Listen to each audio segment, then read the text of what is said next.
తెలంగాణ రాజ్యాధికార పార్టీ అధ్యక్షుడిగా మీ ముందు నిలబడ్డటువంటి నేను రాష్ట్ర కార్యవర్గ సభ్యులను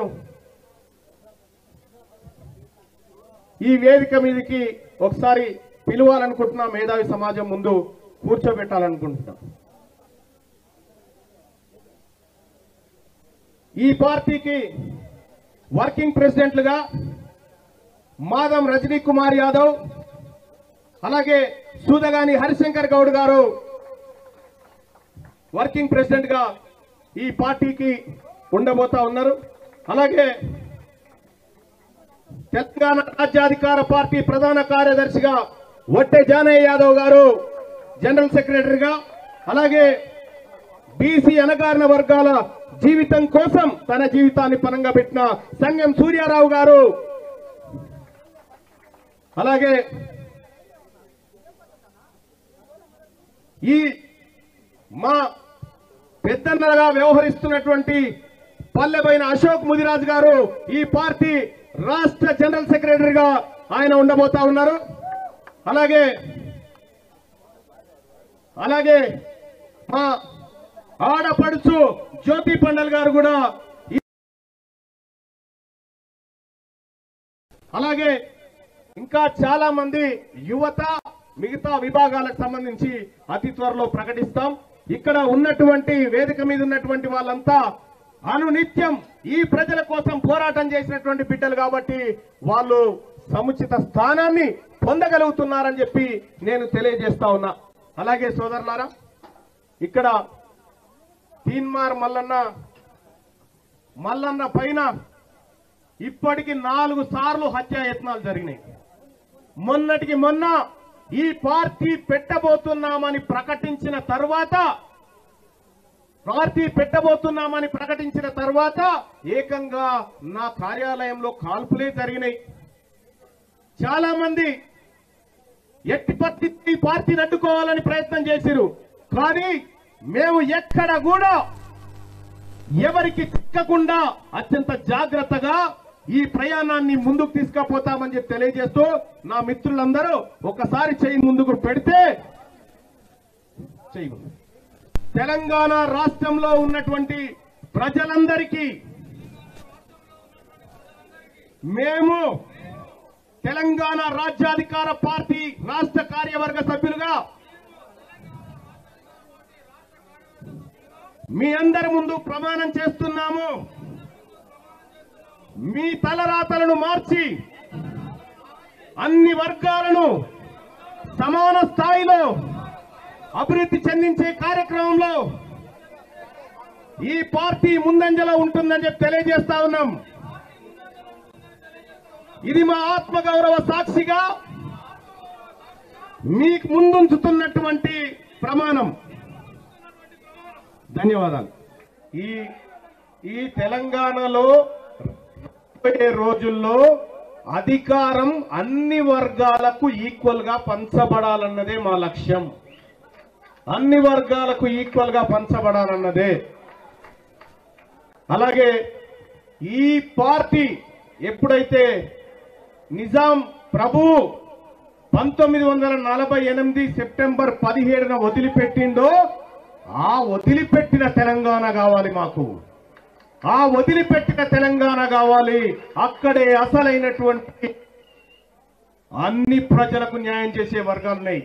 అలాగే తెలంగాణ రాష్ట్రంలో ప్రతి బీసీ కుటుంబానికి 2 ఎకరాల భూమిని ఈ పార్టీ పంచబోతా ఉంది రేపు భవిష్యత్తులో. కార్పొరేట్ లెవెల్లో హెల్త్ అండ్ ఎడ్యుకేషన్ ఈ పార్టీ ప్రజల ముందుకు తీసుకురాబోతా ఉంది. అలాగే ఈ సప్లాన్ పెట్టమని వీళ్ళని బతిలాడు. ఈ కార్డు నుంచి మేము అడుక్కోమయ్యా, మాకేం కావాలో మేము తీసుకుంటాం, మాకేం కావాలో మేము నిర్ణయం చేసుకుంటాం. అలాగే తెలంగాణ రాష్ట్రంలో ఉన్నటువంటి మెజారిటీ ప్రజల ఆకాంక్షలకు ప్రతిరూపంగా ఈ పార్టీ నిలుస్తుందని చెప్పి తెలియజేసుకుంటూ, ఈ కార్యక్రమానికి విచ్చేసిన మీడియా సోదరులకు, ప్రజలకు అందరికీ పేరు పేరున మరొకసారి ధన్యవాదాలు తెలియజేసుకుంటూ, జై టీఆర్పీ, జై టీఆర్పీ, జై తెలంగాణ. నుంచి కల్వకుంట్ల చంద్రశేఖరరావును సూటిగా 10 సంవత్సరాలు తెలంగాణ రాష్ట్రంలో నీ ప్రభుత్వం ఉన్నది కదా, ఏనాడైనా ఈ ఆదిలాబాద్ గురించి, అడవి బిడ్డల గురించి, ఈ ఆదివాసీల గురించి, ఆనాడు ఇంద్రవల్లిలో నేల కొరిగిన ఈ అడవి బిడ్డల గురించి ఒక్కరోజైనా ఆలోచన చేసినవా? ఈ కుటుంబాలను ఆదుకోవాలి, ఈ కుటుంబాల ఆత్మ గౌరవం నిలబెట్టాలి అని ఏ రోజైనా నీ మంత్రివర్గంలో చర్చించడమా అని నేను అడుగుతున్నా. ఇవాళ నువ్వు, నీ కుటుంబము, నీ కొడుకు, నీ బిడ్డ, నీ అల్లుడు, నీ సుట్టపల్ల కోసమే తెలంగాణ రాష్ట్రం వచ్చిందా? లేకపోతే ఈ ఆదివాసి బిడ్డల కోసం, ఈ బలైన వర్గాల కోసం తెలంగాణ రాష్ట్రం సోనియమ్మ ఇచ్చిందా అని చెప్పి నేను సూటిగా ప్రశ్నిస్తున్నా. ఇవాళ ఈ వేదిక మీద నుంచి సూటిగా టిఆర్ఎస్ నాయకులకు నేను చెప్పదలుచుకున్నా, తెలంగాణ ప్రజలు 10 సంవత్సరాల మీ దుర్గమార్గమైన పాలనను, ఈ తెలంగాణ రాష్ట్రాన్ని చెరుకు తోటల్లో, అడవి పందులు ఏ విధంగా అయితే విధ్వంసం చేస్తాయో, ఈ తెలంగాణ రాష్ట్రం మీద మీరు, మీ కుటుంబ సభ్యులు, మీ పార్టీలు పడి దోసుక తిని కొల్లగొట్టి విధ్వంసం చేసి ఈ తెలంగాణ రాష్ట్రాన్ని విధ్వంస రాష్ట్రంగా మాకు అప్పజెప్పినారు. 7 లక్షల కోట్ల రూపాయల అప్పులు తెచ్చిండ్రు. మరి 7 లక్షల కోట్ల రూపాయల అప్పులు తెచ్చిన మీరు ఆనాడు మేము కట్టిన కడెం ప్రాజెక్టు కూలిపోతుంటే మరమ్మతులు చేసిండ్రా? ఈ ప్రాంతంలో సదర్మాటు ప్రాజెక్టు కట్టాలి అనంటే సదర్మాటుకి ఏమన్నా నిధులు ఇచ్చిండ్రా? ఈ ప్రాంతంలో అడవి బిడ్డలుండే గూడాలకు రోడ్లైనా వేసిండ్రా? ఈ అడవి బిడ్డలకు మిషన్ భగీరథ పేరు మీద 40,000 కోట్ల రూపాయలు దోసుక తిన్నారు. తాగడానికి మంచినీళ్ళు ఇచ్చిండ్రా? ఒకవేళ మీరు ఈ గూడాలకు మంచినీళ్ళు ఇచ్చుంటే ఇవాళ మా మిత్రుడు బట్టి విక్రమార్క గారు 60 కోట్ల రూపాయలతోని మళ్ళీ గూడాలకు తాగడానికి నీళ్లకు నిధులు ఇవ్వాల్సిన పరిస్థితి ఎందుకు వచ్చింది అని చెప్పి నేను ఆ సన్నాసిని నేను అడుగుతున్నా.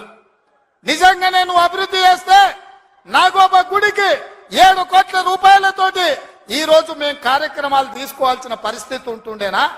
ఇవాళ గూడాలకు, రోడ్లు లేని ప్రాంతాలకు 27-28 కోట్ల రూపాయలతోటి ఇవాళ రోడ్లు వేసే అవకాశం మాకు వస్తుండేనా? ఇవాళ ట్రైకార్ ద్వారా చదువుకునే పిల్లలకు తరగతి గదులు లేకపోతే 10 కోట్ల రూపాయలతోటి ఇవాళ తరగతి గదులు, ఆదివాసి బిడ్డలు చదువుకోవాలి, ఐఏఎస్లు, ఐపీఎస్లు కావాలి, ఈ రాష్ట్రాన్ని, దేశాన్ని ఏలాలి అని చెప్పి ఇవాళ 10 కోట్ల రూపాయలతోటి తరగతి గదులు మేము నిర్మించినాం తప్ప నిర్మించడానికి నిధులు ఇచ్చినాం. ఒక్క రోజైనా ఈ బిడ్డల కోసం నువ్వు సమీక్ష చేసినావా అని నేను అడుగుతున్నా. ఎంతసేపు నీ బిడ్డలు, ఎంతసేపు నీ దోపిడి, ఎంతసేపు నీ ఫామ్ హౌజులు కట్టుకోవాలన్న ఆలోచన తప్ప నీ కొడుకుకో బిడ్డకో ఉద్యోగాలు ఇవ్వాలి, పదవులు ఇవ్వాలి, ప్రజలు బండకేసి కొడితే మళ్ళీ శాసన మండలి సభ్యత్వం నీ బిడ్డకు, కవితకిచ్చినవు తప్ప తెలంగాణ ఆడబిడ్డలకు, చదువుకున్న పిల్లలకు ఉద్యోగాలు ఇచ్చినవా అని నేను అడుగుతున్నా.